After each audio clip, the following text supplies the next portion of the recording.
All right. You said music, you said? No, I don't Yeah, have yeah. music yet. Don't you have like a theme song or something? Come There's on, no man. theme. There's no theme song. You want to sing a little ditty for us before we get started? Nobody wants to hear me sing. It's the first time like I went to I forgot to make coffee this morning. So like I went to Hmm. the Chick-fil-A, the one Yeah. that's been under reconstruction for like 6 months. Oh yeah. It's pretty cool. They had good coffee, but what they did was the ones that we've been doing, you can see the big pavilions. I Right. hadn't been to one since they had to do big pavilions, but it's pretty convenient because it was raining and didn't have to like get rain in the windshield or anything like that or in the window when you roll down. But they had like 6 people. So you pull up and then you do your order at the pay kiosk, and there's probably a canopy that can fit probably 6 cars, right? On 6 cars Is on like the first canopy where the kiosks are. And there's like 4 to 6 employees that come out with iPads, and they'll take your order, pay, and then you go around, and there's like another large canopy on the other side of the building that has like another 4 to 6 people who just like run the bags out to you. I mean, I guess people go to Chick-fil-A a lot, but I hadn't been in a long time. And so that was like very cool to see. I think the is whole it double experience was loaded like four or minutes. is it double loaded or triple loaded now? The line. No, it's still double loaded. I mean, I think the only like concerning thing was like, am I going to run over a kid? Because there's like 10 workers just like sprinting all around the drive-through. Yeah. But it was interesting. But like I said, I mean, I got a coffee and like a little breakfast biscuit, and it was actually less. Those two things combined was less dollars than like your just regular coffee at like Starbucks. So Yeah. it was like under $7, like six something dollars, and which is still expensive for what this is, but it's still like a comparative value to something else that someone would normally go to is interesting to see. But anyway, back open. Well, I bet those college kids out there are gonna really enjoy the shade underneath that big canopy. Well, the thing is like because we're looking, we have property right there. We do Chick-fil-A's. Or Right. looking at it and or different projects, and we have to deal with these large canopies and drive-throughs. But as somebody who doesn't go to fast food restaurants a lot, to actually go experience that for the first time, it was pretty eye opener. Do you know anything about the numbers? How is that? I'm assuming that is obviously increasing their volume or their throughput.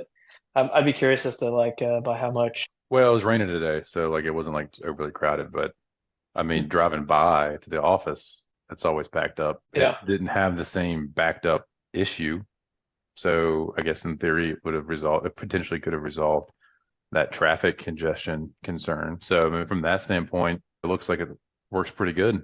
Um, Yeah.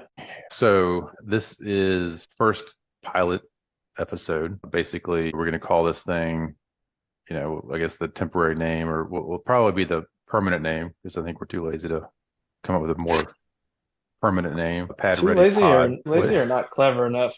That probably not clever enough. Pad Ready is basically the name. Okay, so let's go ahead and move it now from draft name to permanent name. All Just right, check. check. Put it first. So Got someone will it. do. Maybe if anybody watches this, they have a better name for us. They can tell us. Yeah, But we're open to new names. All you names. listeners out there. But we'll probably not change it though, even if we have another recommendation, just because that would take some kind of effort. That's probably not critical of all the stuff we have to do every day. All right, Pad Ready. I guess explain what Pad Ready is to a listener, because obviously we're in real estate development, real estate of some kind, right?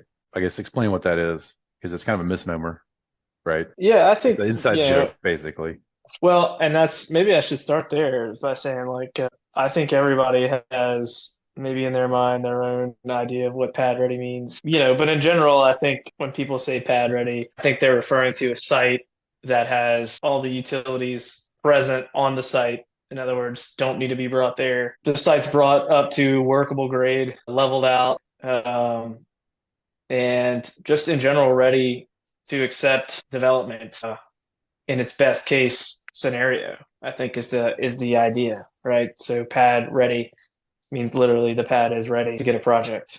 Yeah, and I think non-real estate minded people, you drive down the street, right, and you look over and you see, what looks to be like construction's about to start on a piece of property. You may have like a brokerage sign or contractor sign out there. There might be a fence up, that's been cleared, graded, and looking like, hey, they're about to start something. To a contractor, that's pad ready, right? They have maybe some sense of like just mobilize or pre-mobilization, but somebody's gone out there to secure the site, clear it, and then get it ready for them to bring things in. So if I ask a contractor, hey, what's pad ready to you? That's probably what they're going to say. Yeah. If I ask an architect or an engineer what pad ready is, they'll probably give me a bunch of definitions and explanations of what it is, but never actually tell me, right? So it'd be this long, useless conversation. I guess we can say that because we come from that background. Yeah, maybe So, go easy on architects. yeah. So we're like, pad ready. Well, let's first define what pad is. Or Yeah. some Yeah. BS thing that, whatever. So from our shoes as developers, pad ready means that not a significant amount of investment needs to be put into property to get it to the point where we can then initiate a new project on that property. And so it's a little flexible in the sense of kind of like what that readiness looks like. But for the most part, ideally, there's not a building on it. It's not wooded. It's not ponds. I mean, we've dealt with all this before. You get a call from a broker, got a perfect site, pad ready. Great. That means I don't have to do a whole lot. Easy one in the bag. You show up, you look at Yeah. it, and it's like the detention facility for a neighborhood, and they want to sell you the fountain and the ducks and the Oh, yeah. I the mean, look, I geese. think minimum expectations are sort of what I described, right? Cleared level utilities on site. But that doesn't mean that that's all you can do. I mean, obviously, you and I have both been a part of projects where we've had enough conversations with the seller to say, look, this is the type of project we're interested in, and they've gone so far as to make sure that the use is permitted and that there's a plan for drainage. And so, I mean, there's varying degrees. I think we're both agreeing to that. There's varying degrees of what pad ready means. I guess I'm trying to give, from a developer standpoint, our minimum expectation. It sounds like we're both agreeing is sort of cleared level and utilities on site. Well, it's the elusive vagueness of what it is to different people. So it's like define a beautiful woman, right? So you're gonna Yeah, get all yeah. kinds. So anyway, so that's why we call it pad ready, is because nothing ever is, and what it is different for everybody, and all it does is invite an extreme level of assumption and complication, right?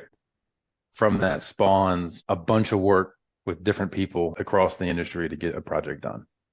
Well, And what I like about it is like the idea of being pad ready sort of insinuates that it is a point of beginning, right? It's a Mhm. reference point of beginning, meaning like this is the expectation where we are going to start from. And so, there's something a little bit poetic about that, naming our pod that, because this is where we're starting, right? and the irony is, if you ever get a site truly pad ready, where you really cleared all the hurdles, for some reason it never sells or leases. It's like it's too Yeah. ready. It's like a You curse. sound like you sound like you're speaking from experience Oh there. yeah. All right, we'll move on. We'll save that for another episode. So yeah, so why would we even subject ourselves to this? I think, obviously we worked together for a long time, in and out of the same businesses even. So I think the concept is, one, everybody else is doing it, right? So why not just be a sheep in the herd and do whatever everybody else is doing? But I think at the same time, it's hard to sometimes find loose conversation around what a real estate developer does, how they think about projects, investing, how this industry is impacted by the market, just challenges in day-to-day work, right? With consultants and jurisdictions, agencies, clients, whomever. And nobody really, at least not that we can find, just has open dialogue on it, because it's kind of a random business, right? I mean, there's not a whole lot of just real estate developers. And even with Yeah. real estate developer is defined in multiple different ways. Like there's multiple facets to it. And just given our day-to-day experiences in our projects and what we're doing, we come across some crazy things, like just wild crap that happens all the time. Obviously, we need to keep confidential things confidential, but we can talk Of around course. what the situation is and what we're dealing with and how we've either addressed it appropriately or not appropriately. And And maybe, Sometimes. yeah, maybe it's entertaining for somebody, but we talk about all this stuff day to day anyway, and it's like, hey, let's just record it, and we'll keep a hit like a record, right? We can go back and just for fun, giggles or whatever. Maybe there's some other degenerate out there Yeah, like us that wants to listen to this. yeah, yeah. Or come on, right, and talk to us. So, I mean, Yeah, obviously we'll yeah, have that'd be great. different people coming on, but anyway, that's why. It's just if this is fun, right? We are on Zoom calls all the time. We do it anyway all day, and so let's just have one that's a little fun and decompressing, and just kind of review the nonsense of what we're going through every day. Yeah, I think you hit the nail on the head. I mean, look, you and I talk a lot and share podcasts that we both listen to. I think it's just a thing that I like to do when I'm running or in the car. Sounds like you find some time to listen to pods as well. We share some of those interests. And I think, like you said, there's not really, as far as we can tell, anybody talking about development in the commercial space. I mean, there's plenty, at least in my experience, there's plenty of people out there who are willing to talk about their residential rental property, tell you how they got started becoming a residential landlord and all the work that it takes to buy residences and then get them leased up and those kinds of things. I think there's a lot more discussion out there around Yeah, sort there's of all kind of the everyday like investor who's looking to get involved in buying homes or apartments or whatever as sort of a side hustle. But there's not a lot of discussion around the commercial space and some of what it takes to get that done. And those are markedly different subject matters. And so, hell, why not initiate and instigate a conversation around what we do? so. I Somebody's mean, got to be interested in it. well, and also, just to show how bad we are at this, probably the world's longest intro to a pilot podcast without actually saying our names. Nobody came here know who Nobody we can. are. They Yeah, just no, want to okay. know what we know, or maybe they just want to listen to us talk. So anyway, obviously, I am, but Chris Ferrari, Ferrari Development, and multiple different businesses or whatever. It doesn't matter, but I'm Chris. You're Stuart. So Stuart Helo, Yes, Stuart both from Helo Louisiana. here, checking Yep. in from Baton Rouge, Louisiana. Yep. Both from Louisiana, but both ex East Coasters and both graduates from LSU School of Architecture. So architect, obviously that's where we met in college. Theoretically, I guess we probably met on a football field, unbeknownst to us, you kicking field goals and me Oh, just that's true. I never thought about that. hitting Yeah, people, I guess, in high school. yeah, I didn't hit. Yeah, no, I was never on special teams, so you're okay. Which is kind of weird because I liked I guess the violence of it. I mean, I played ice hockey and football, and I was a catcher in baseball, so like, all of the for some I don't know it wasn't sought at. It's just coincidental, but I ended up being picked all the violent sports, even track. I threw the javelin, so I could get violent if I wanted it to be. But I don't know, just happened thankfully never really got hurt too much. Yeah. So what are you like, 40 now too? Yeah, yeah, we're 40 now. So we've been friends since we were what, 18? And working Probably, together yeah. in some capacity, whether it's on a school project or then in the professional realm, pretty much since then. So yeah, we've got 22 years almost now business dealings together. That's too Didn't long. realize that. That's a long time, yeah. The but And yeah, no, friends through it all. right, yeah, but going through I guess the gauntlet of architecture school. Then I went, obviously I went and worked in New York. You went to Harvard. For some reason, you decided to keep doing that school thing and Yeah. then full commit into architecture. But, I guess for the most part, a lot of varied experience though, kind of started together, education and then early profession, a little different. Obviously, I worked as an architect in New York, Yeah, so you at what were you Harvard. doing? I mean, I know what you were doing there, but let's talk a little bit about what your experience there, because I think it's relevant to what we do today. You were, Well, it's kind of weird because like I in high school, I actually wanted to be a private equity guy. Like I wanted to be an investment banker, some kind of private equity, like go to New York, work on Wall Street, do the whole thing. So I applied to business school, and then like my mom was like, "Yeah, you can draw good. You should be an architect." Okay, just applied, whatever. And I was like, I figure if I got into school, architecture school, I'll just do that. Because who in their right mind goes to a postgraduate school for architecture? I guess you do. I don't know. You You should said tell. who in their right mind did that correctly? Yeah. And I was like, I can always learn the math later. I was pretty good at math. So I was like, business wise, I could figure that stuff out. But I would never know. I had one opportunity to basically learn and understand the subjective, you know, nature of what architecture, building, real estate is. And I like real estate, and I can see myself being involved in some kind of investment related capacity in real estate at some time down the road. And so I was like, I'll go learn about this architecture thing. I got in, so I was like, well, hell, I'll just go ahead and do it. Ended up doing it, made it all the way through, which that could be a whole different episode explaining what architecture school is because that is different. Let's just leave it For at sure. that. Not what you expect. So anyway, We're so gonna joke around and make fun of architects because we can, but we yeah, have a lot of respect for what they've yeah, been through. Let's okay, just get that out of the way right out of the gate. yeah, exactly. It's out of love, right? At That's what least they we like to sympathize say. with it. So cut fast forward, get a job in New York. I think didn't even apply to anything locally. I had New York on the mind. I was like, that's where I'm going, even if it has to be sketching buildings on the street. Uh, got a job, great firm. Ironically, I specialized in financial institutions, and so nobody in the firm at the time. And I'll do more detail later on this, but I guess banks and investment houses and law firms wasn't like the cool, sexy designer things to do, and so. And I was like, well, no, I like these people and I'm interested in kind of like their business. And so I was like, I raised my hand, like I'll go do all this stuff that nobody else wants to. And ended up meeting a lot of really cool people, worked on a lot of really cool projects. I got to gut plenty of high rises in Manhattan.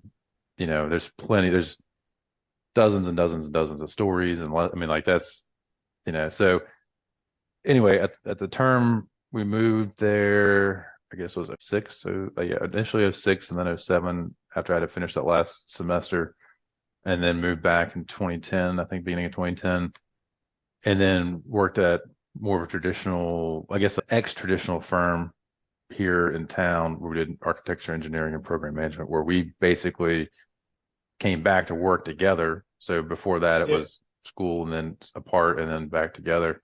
Did a lot of cool things there. Partner there for a while. We'll go to more of the stuff later. And then we parted again, right? And then did different things. And then now under this company we currently have back together for now a few years. So, again, it's kind of like we're together, we break up, get back together, we break up. That's all. It's not like bad Yeah. breakup. From a business perspective, like I said, Business, been yeah, friends through it yeah. all though, so that's been great for sure. Not from an alternative perspective, but yeah, Yes. Thank you for clarifying that. Thank you.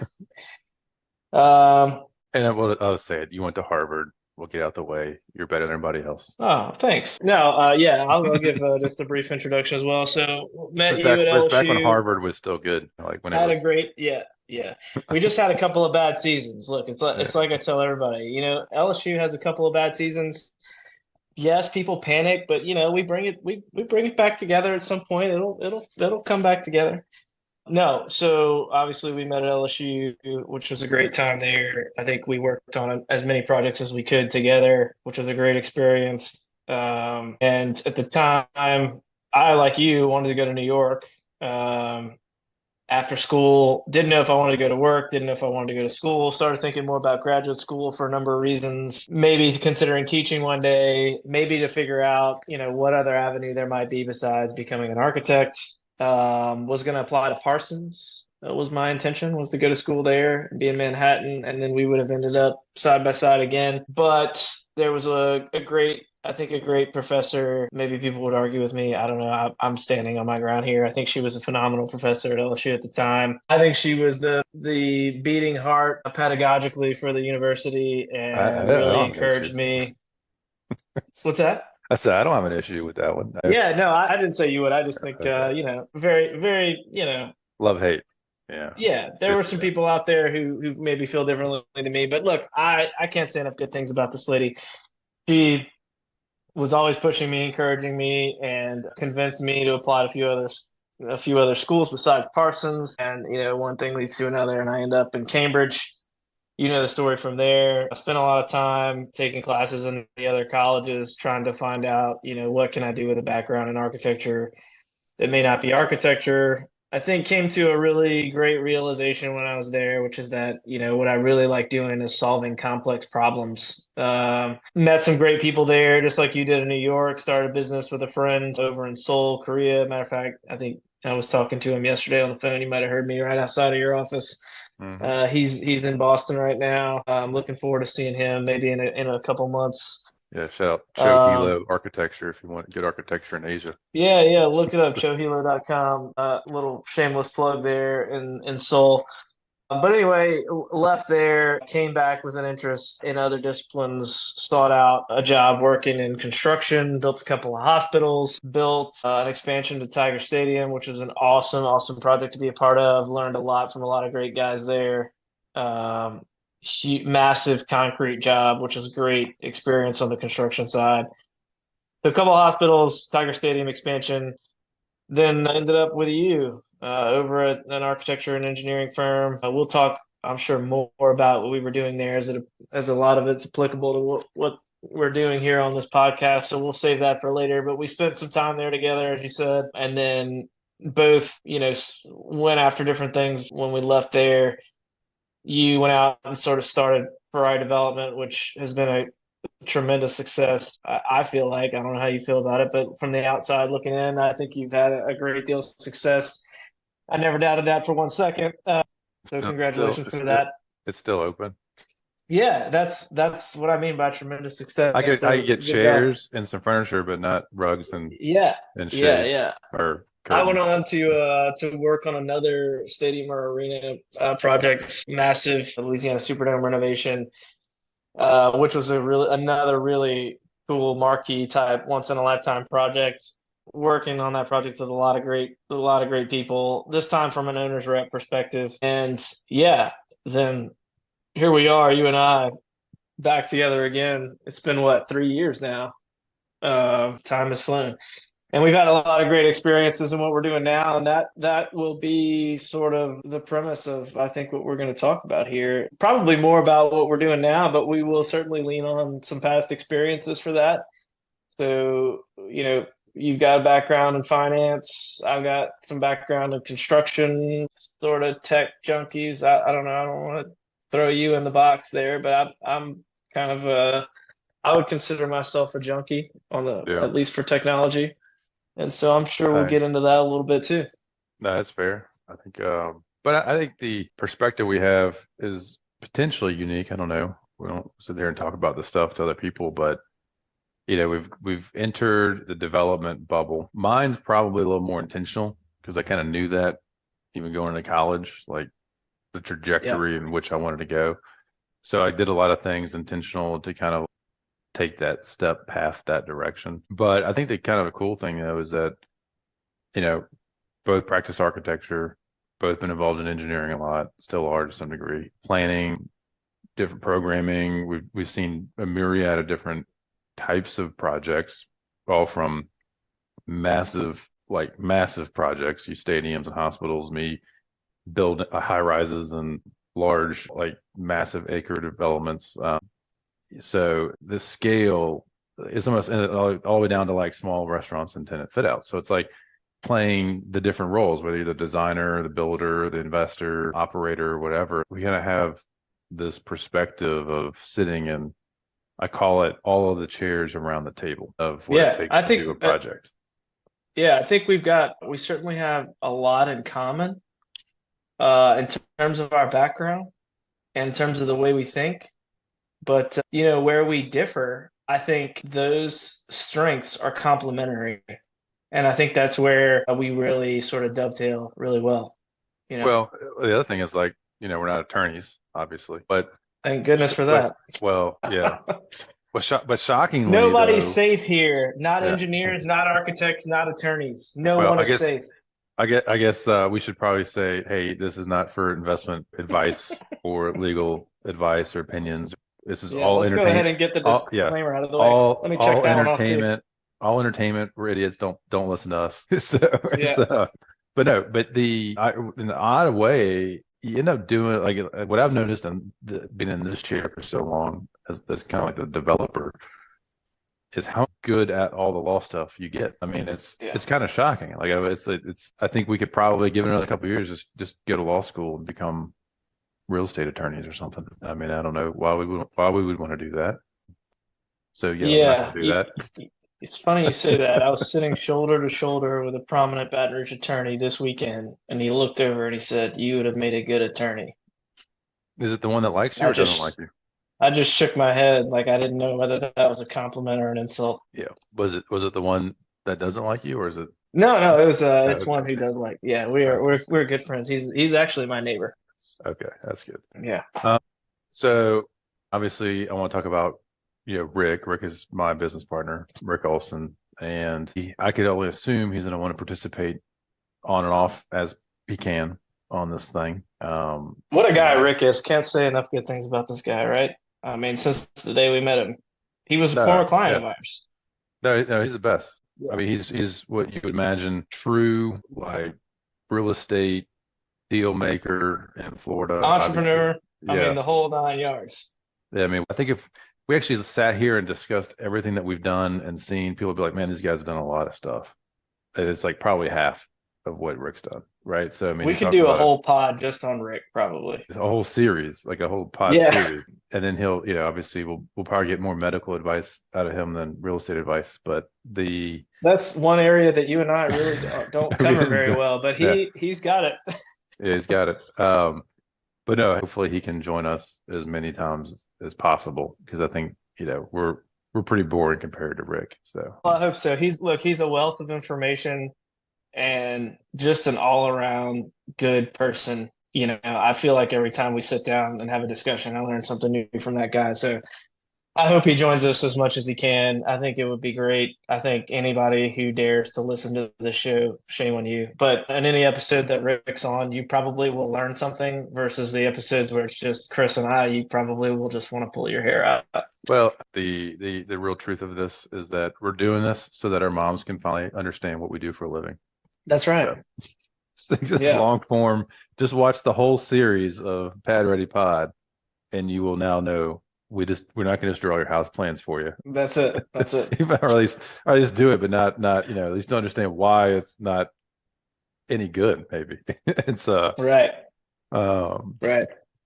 No, and I I think think, look, as much background and experience as you and I have, at least I feel this way.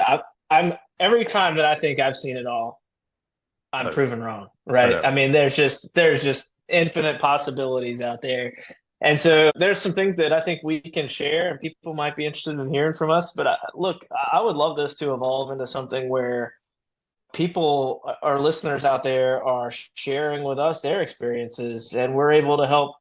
They're able to help us as much as we can help them. We certainly don't know it all. I feel like there are some things we can contribute to the discipline from a dialogue perspective, but I think that's what it's all about. It's about dialogue. I think we said that early on. There is a dialogue about what we do that's missing, and maybe we're just here to initiate the dialogue. So I hope to learn a ton of things. Hopefully, if we're blessed from people who listen and follow this and want to share their ideas and their projects with us too. or correct us. I'm sure somebody will hear us say something Please, like please. that. They'll be like, that's not the right term for that, or that's not how you calculate that return. And be like, you're an Yeah, idiot. yeah, So, yeah. but we're doing it wrong this whole time. No, I think but as far as like kind of what to expect, obviously, off and on, hopefully more on than off, Rick involved in this discussion. Obviously, we operate on I guess, a life cycle, right? A timeline of when things start and finish related to a project, because it's, for the most part, we do projects. Project-based developer, a lot different than like a real estate investor kind of a thing. So we'll get into all those little details later, but for the most part, most of our activity exists with a birth and a death to it, right, of some kind.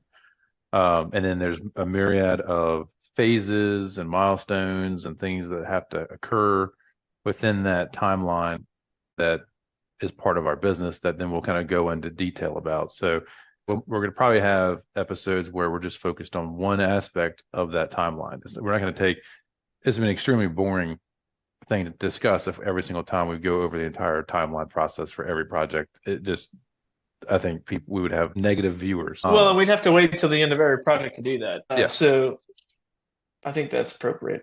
yeah. So it's really about just, and we'll jump, back and forth on that timeline of what the topic is or the discussion of the day. A discussion around something on the timeline, right? And it may be the topic of the day or the guest of the day or whatever it is, but it'll always kind of relate back to that timeline.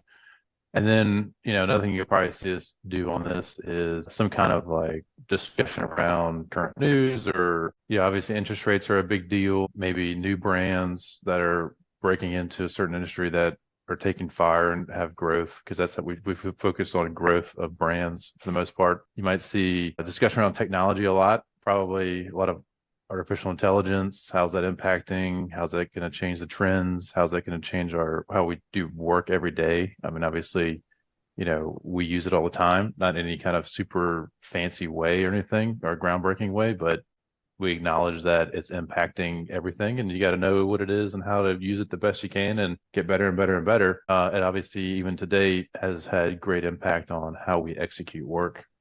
But I think hopefully we can, on every episode or many episodes, do kind of like a rapid fire deal. I think one thing that people don't necessarily, or in our industry, is like, how do you initially conceive or Evaluate the viability of a deal. Yeah, exactly. It's like, hey, when you saw this, what were you thinking? Right? Like, why, Yeah. Why How does do it you matter? identify whether the deal makes sense or not? I mean, we have, even a process for that sometimes, and sometimes we deviate from that. But I think that's a very interesting question, and I would love to spend some time talking about it. I love the idea to take some time on every episode to evaluate a deal up front and kind of take it through that initial threshold. But I think, but it's gonna be quick. We're not gonna do like a Yep. swoop. We might do Yep. one where we give more detail, but it's gonna be like, hey, here's a crazy thing I saw. How would you go about evaluating this? Because I think a lot of times, like Yeah. especially in what you're dealing with day to day, you don't necessarily get to see a lot of that. Rick and I do a lot of that. It's like, hey, let's discuss what Yeah. crazy thing this is. And so you've been a part of that a few times. And sometimes we'll say, hey, we did this crazy thing on this crazy piece of dirt. Like, you go figure out how to get it done. And you're like, why did you think this was a good idea? Because this is a disaster. Yeah. Or how complicated this is going to make it. Yeah. So, but I think that initial ignorant evaluation or insight of how to, I guess, jumpstart or think through that opportunity. Yeah. Yeah. Yeah, What is it it's that not really checks the discussed. boxes, right? Yeah, that's right. Yeah. So I don't know. I think there'll probably be other things we talk about. We'll probably realize that half the things we talk about are the wrong things, and we'll adjust. But hopefully, we can put one of these out. What do you think? Weekly?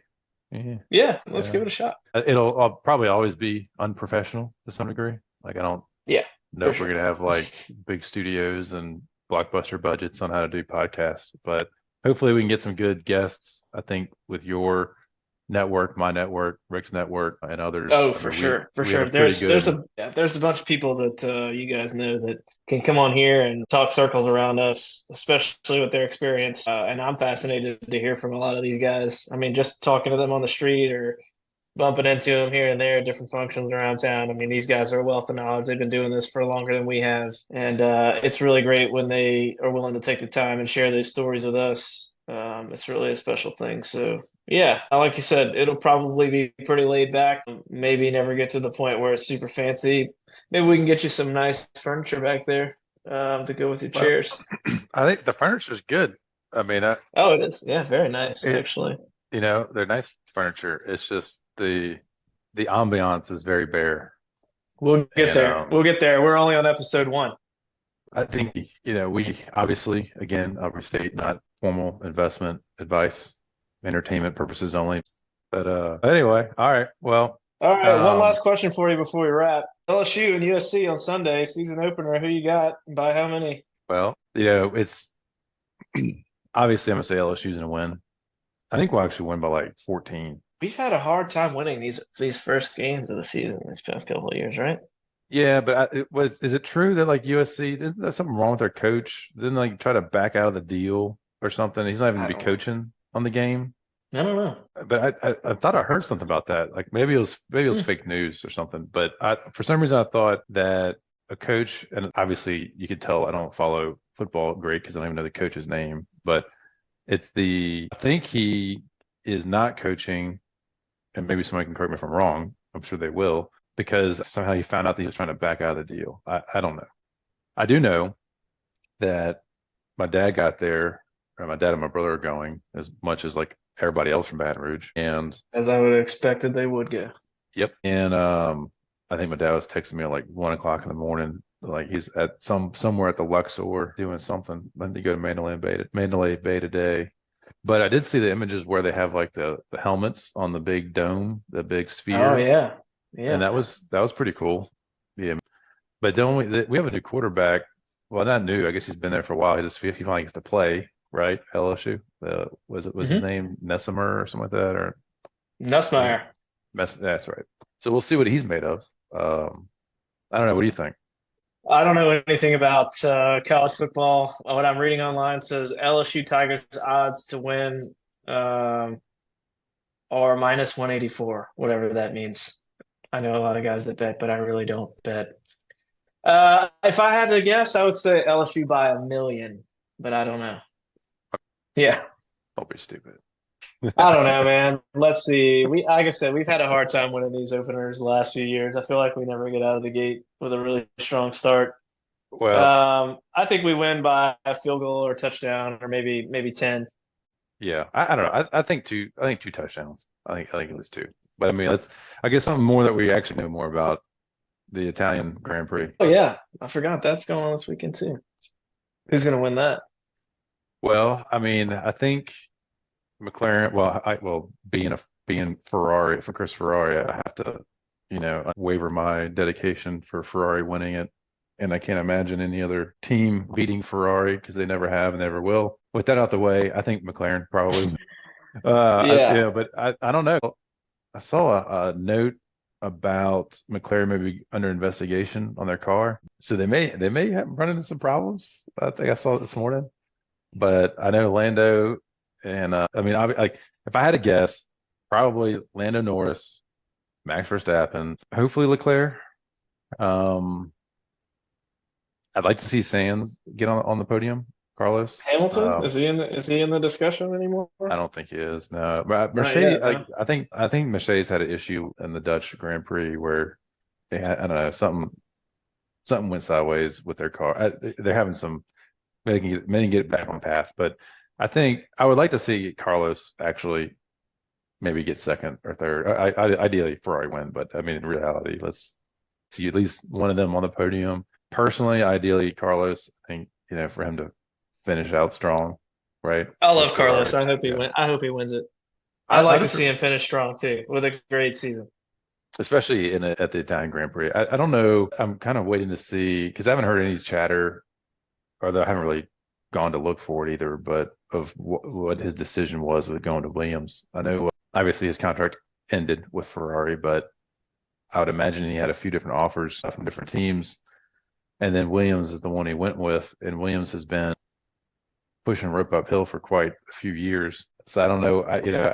That one intrigued me because he's a really good driver, and it's like Yep. you get one of the top 3 or 4 drivers in the league to go from top, 3 team down to the bottom 3 team. It's kind of like what is going on? It's maybe Yeah. they got some like secret engine or some other engineer that's coming over that we don't know yet. That's kind of spurring that. I'm sure there's probably plenty of speculation on the internet that I haven't read, but we'll see what happens. Yeah, So, you got to root for the Italians in Italy, though. I agree. oh, it's gonna go nuts. Yeah. So hopefully they can figure it out and get 1-2, and then I like McLaren kind of winning recently because it kind of, I guess it mutes the points with Red Bull. So let them keep kind of leveling out the playing field for the top of the charts here. But anyway, I've got to get back to work. I know you do too. Yep. So, Yep. all All right, right. That's a wrap. episode, I guess pilot episode, right? Yeah, sure. We'll probably have to redo it. All That's all right. right. See ya. See ya.